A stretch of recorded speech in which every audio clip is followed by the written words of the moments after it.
My name is Thalassa, and I'm 32 years old.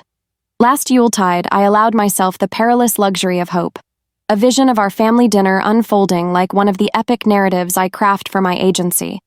Layers of tension building to a cathartic release, revelations that bind rather than break, and at last the affirmation I'd chased my entire life. I'd just accepted Caspian's proposal, my steadfast literature professor whose poetic soul had woven itself into mine over 3 years of whispered dreams and shared adventures.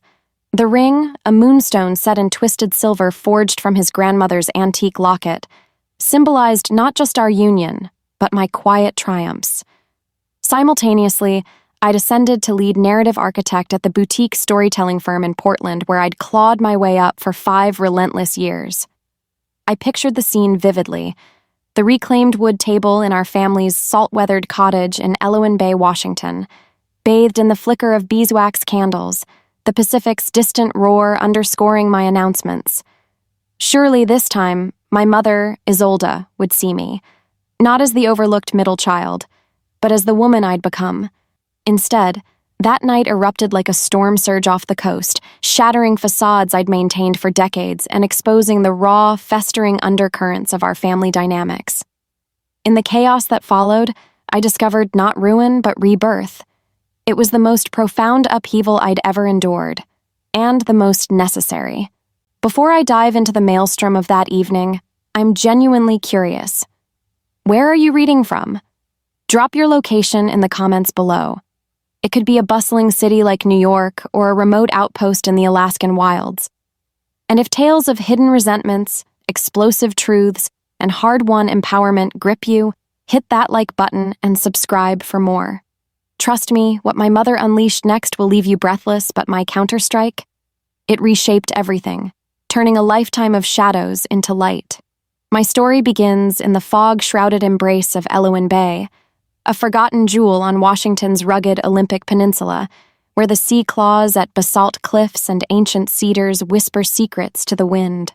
Born the middle child in a family of 5, I was Thalassa, the name my parents chose from some obscure myth meaning of the sea, as if predestining me to be adrift in their turbulent currents. My older brother, Draven, towered like a lighthouse, tall, commanding, the prodigy whose every step Isolde illuminated with praise. Now a neurosurgeon in Seattle, his name evoked awe in our small town, where locals still recounted his high school valedictorian speech as if it were legend. My younger sister, Zephyrine, named for the west wind light and capricious, was the family's eternal darling, her whims indulged like sacred rites. She'd channeled that favor into a career as an environmental litigator, battling corporations from her sleek office in Olympia, her victories splashed across local headlines. Me? I was the interstitial space, the pause between their symphonies, forever striving to compose my own melody amid their cacophony. From toddlerhood, the inequities were etched in my memory like tide marks on the shore. Draven's scraped knees from roughhousing were badges of bravery, bandaged with kisses. My own tumbles earned scoldings for clumsiness. Zephyrine's crayon scrawls on the walls were artistic expressions, framed and hung. My careful drawings were critiqued for lacking real talent. By elementary school, I'd internalized the lesson. To matter, I must excel beyond measure. I buried myself in books from the town's creaky library, devouring myths of underdogs rising, Odysseus outwitting giants, Persephone emerging from the underworld. Those stories fueled my passion for narrative, a way to reshape reality through words and images. High school amplified the divide.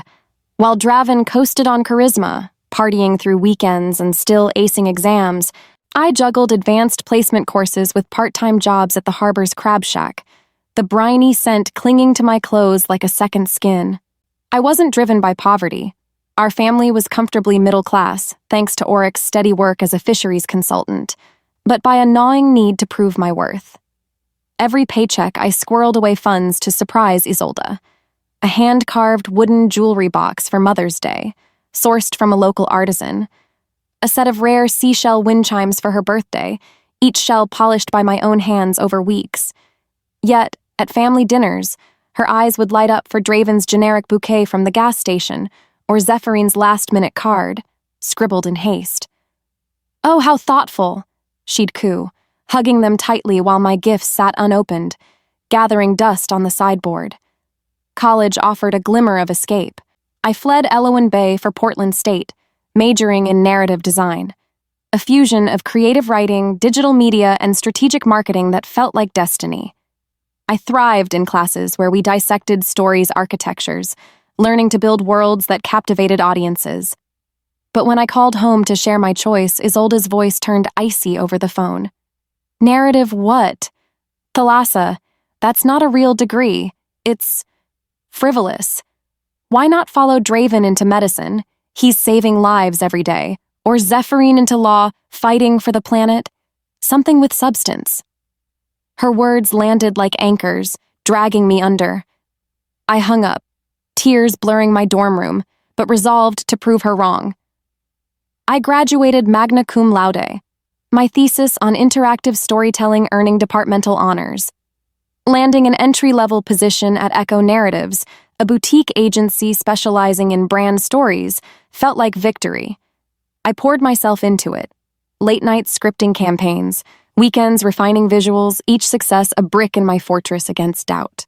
Yet the pattern persisted. Every promotion, every client rave I dialed home, voice bubbling with excitement. "Mom, our latest campaign went viral, millions of views." Her response? A pause, then, "That's nice, dear. Did I tell you Draven just published in the New England Journal of Medicine? Groundbreaking stuff." Or, "Zephyrin closed a massive case against that oil company, saved a whole watershed. My achievements dissolved like sea foam. Still, I clung to rituals of devotion. Handmade solstice cards with pressed ferns from the bay, weekly calls where I listened to their lives, rarely sharing mine, visits where I'd cook elaborate meals, only to hear critiques on the seasoning. The toll mounted subtly. At 25, I helped my parents downsize to a cozy cliffside cottage after Oryx consulting firm hit rough waters. Literally, with declining fish stocks. I spent 2 weeks painting walls in shades of storm gray and organizing attics stuffed with family relics. My siblings absent. Draven, scrubbing in for emergencies. Zephyrin, prepping for depositions. I endured it with a smile, but the resentment simmered. Then came the dog-sitting sagas. Their massive Irish wolfhound, Finn, a slobbering beast that triggered my allergies. I'd stock up on antihistamines, sneezing through weekends while they vacationed, all for a perfunctory thanks upon return. The breaking point loomed last spring with Oryx health scare, an aortic aneurysm detected during a routine checkup, requiring urgent surgery in Seattle. I burned through accrued leave, driving the foggy coastal highway daily, sitting vigil in sterile waiting rooms, holding Isolde's trembling hands as monitors beeped. Draven sent texts from the OR. "Wish I could be there." Zephyrin emailed, "Swamped with filings. Keep me posted." When Oryx pulled through, the family gathered for a celebration dinner, where Isolde toasted my siblings' moral support, while I cleared plates, exhaustion etching lines on my face. Later, she pulled me aside. "Thalassa, you could have updated us more promptly. We were worried sick." It wasn't just the lack of gratitude. It was the insidious comparisons that eroded my spirit. Family gatherings devolved into Draven and Zephyrin showcases, his surgical precision lauded as godlike, her legal acumen world-changing. My narrative work, dismissed as pretty pictures and slogans. I'd sit there, smiling through gritted teeth, wondering if I'd ever measure up. But fate intervened last October. Caspian and I escaped to the Hoh rainforest, hiking mist-shrouded trails where ancient ferns carpeted the earth like emerald velvet. At a hidden waterfall, he knelt, the moonstone ring catching stray sunbeams. "Thalassa, you're the epic I've waited to co-author. Marry me?" Tears mingled with rain as I said yes. That same week, Echo Narratives promoted me to lead narrative architect, overseeing a team, shaping multi-million-dollar campaigns. For the first time, pride bloomed untainted by doubt. I kept both secrets, savoring them for Yuletide, convinced they'd force recognition. Yuletide Eve, I drove north from Portland, the highway winding through evergreen sentinels dusted with frost. Alohan Bay welcomed me with its eternal fog, the cottage's lights piercing the gloom like beacons. Inside, the air hummed with spruce and cinnamon, the hearth crackling. Auric greeted me with a hug, his post-surgery frame frailer but warm. "There's my story, sorceress. Tell me about that big project you mentioned." "Soon, Dad. I've got waves to make tonight," I replied, nerves fluttering like trapped birds.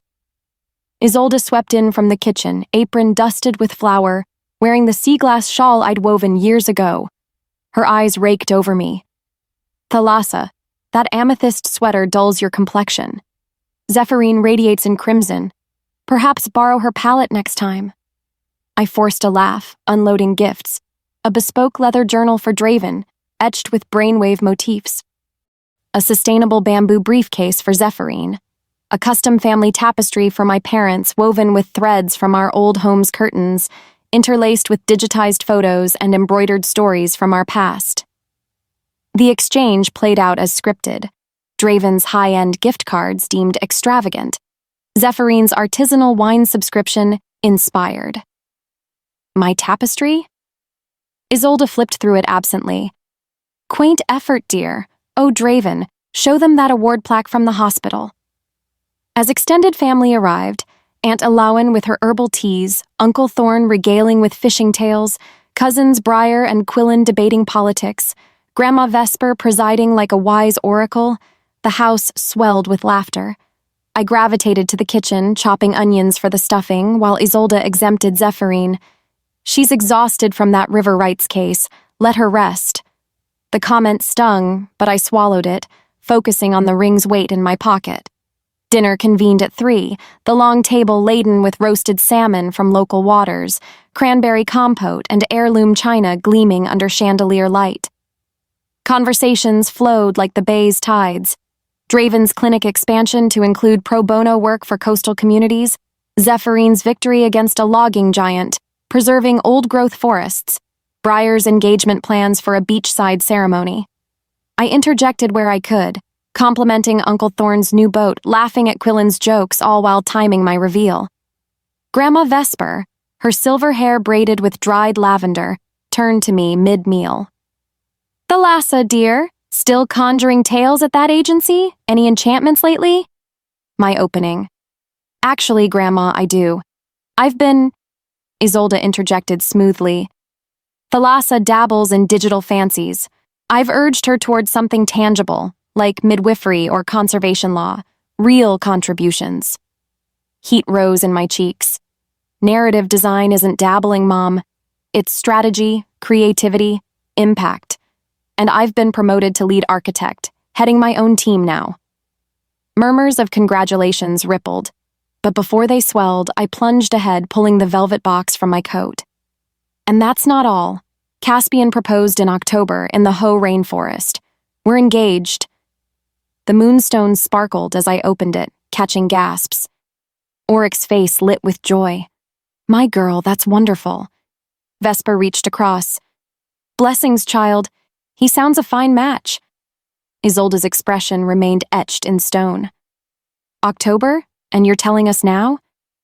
"I wanted it shared here, as family." Typical secrecy, Thalassa. Always withholding. "I'm not withholding. I call every week." Draven leaned in. "What does Caspian do again? I forget." "Literature professor at Reed College. Passionate, kind, sees the world in verses." Isolde's lip curled. "A professor? Well, tenure's secure, I suppose." The implication hung heavy. Not impressive enough. Vesper countered sharply. "Stability and heart matter more than flash, Isolde." Zephyrine chuckled. "Hope he's ready for your two intensities, Thalassa." "I'm not intense, I'm dedicated." Isolde nodded sagely. "Thalassa has always been a handful, stubborn, never easing things for anyone." The words twisted like knives, but Auric raised his glass. "To Thalassa and Caspian, may your story be epic." The toast clinked awkwardly, conversation shifting as if my news were a minor footnote. Dessert, warm apple crisp with whipped cream, arrived, and Isolde launched into her litany. Draven's invitation to speak at a national conference, Zephyrine profile in an environmental journal. Praise flowed like honey, sticky and sweet, while my engagement evaporated from memory. Then her gaze fixed on me, voice laced with feigned concern. Thalassa, this engagement troubles me, for Caspian's sake. What kind of man binds himself to you? At 32, barely afloat in a whimsical job, squeezed into that dingy apartment, you're the most useless child we've raised. The words detonate. Scrolled, voice rising with each entry.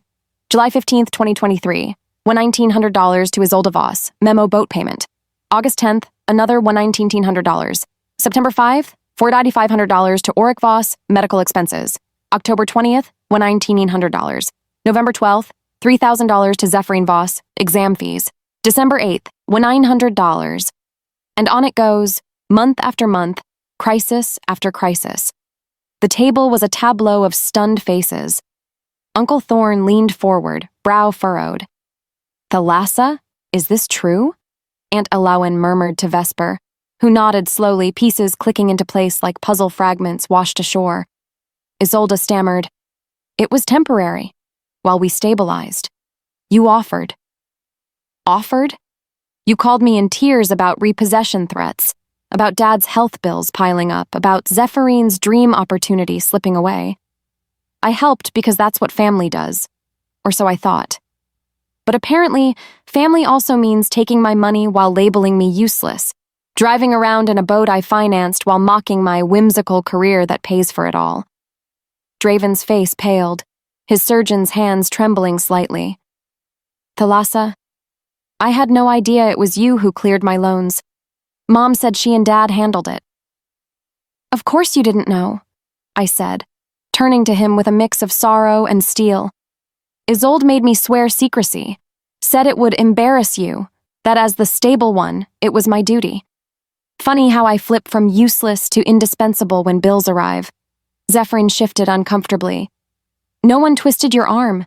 If it burdened you, why not say no? Because I loved you all, despite everything. I thought if I proved my value tangibly, with dollars and deeds, maybe I'd earn the scraps of affection you and Draven get freely. But love shouldn't be a transaction, and respect isn't optional. Auric's voice broke the thickening silence, directed at Isolde. How long has this been going on? Why didn't you tell me the full extent? It wasn't like that, Isolde protested weakly, her authority crumbling. Thalassa was helping the family. Temporarily. Temporarily? I laughed, the sound bitter as bile. 2 years of me skipping vacations, delaying my own dreams, like that down payment on a house with Caspian, to keep this ship afloat.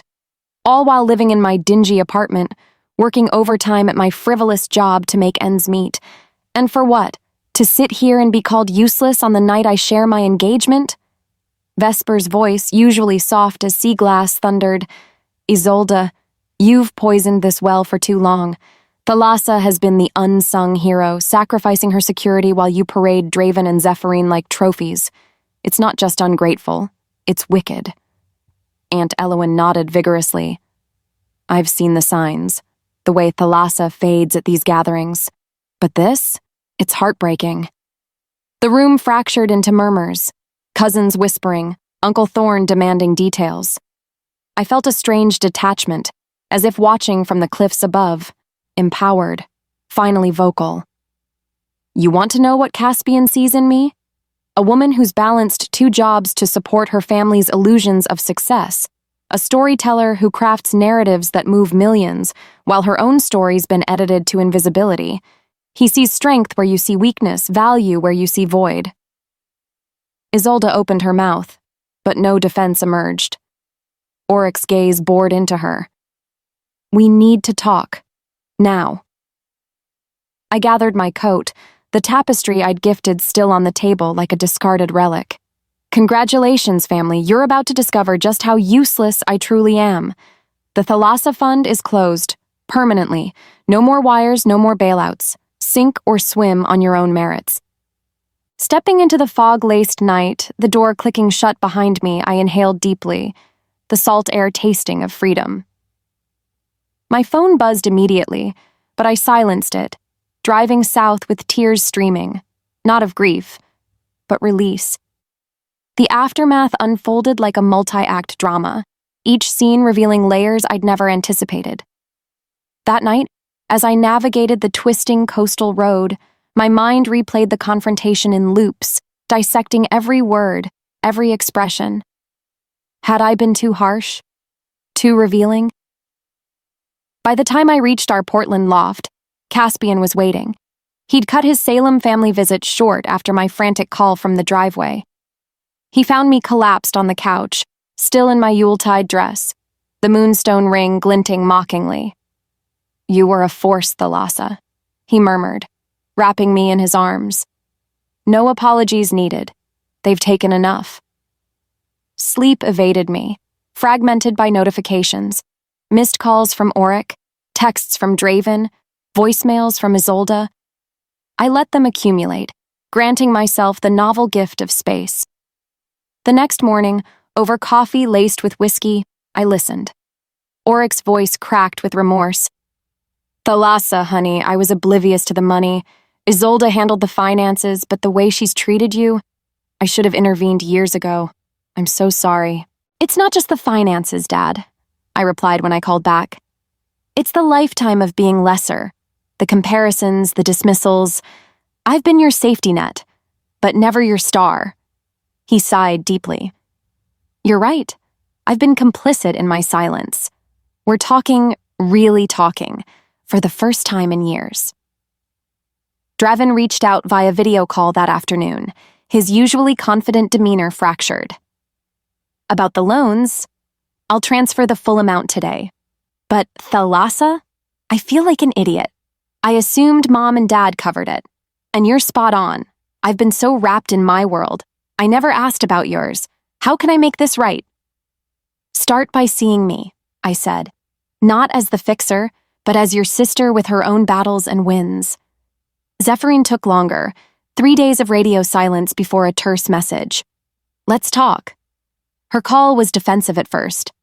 "Families help each other, Thalassa. Why blow it up like that?" "Because help shouldn't come with humiliation. Your smirks, Mom's barbs, they accumulate. Do you even know what my job entails, or care?"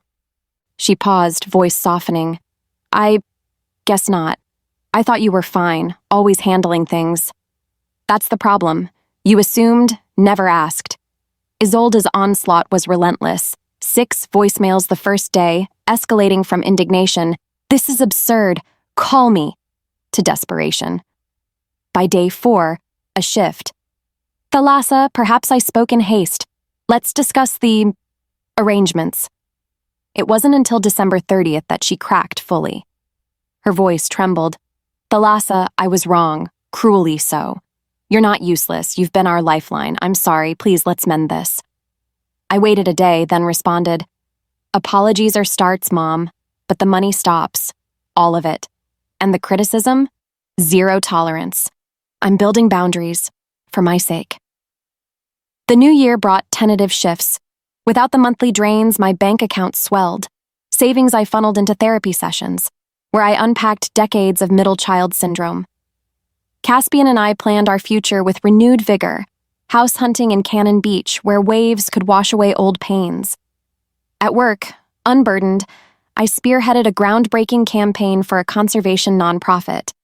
Interactive stories highlighting coastal threats, earning Echo Narratives its first national award. My boss pulled me aside.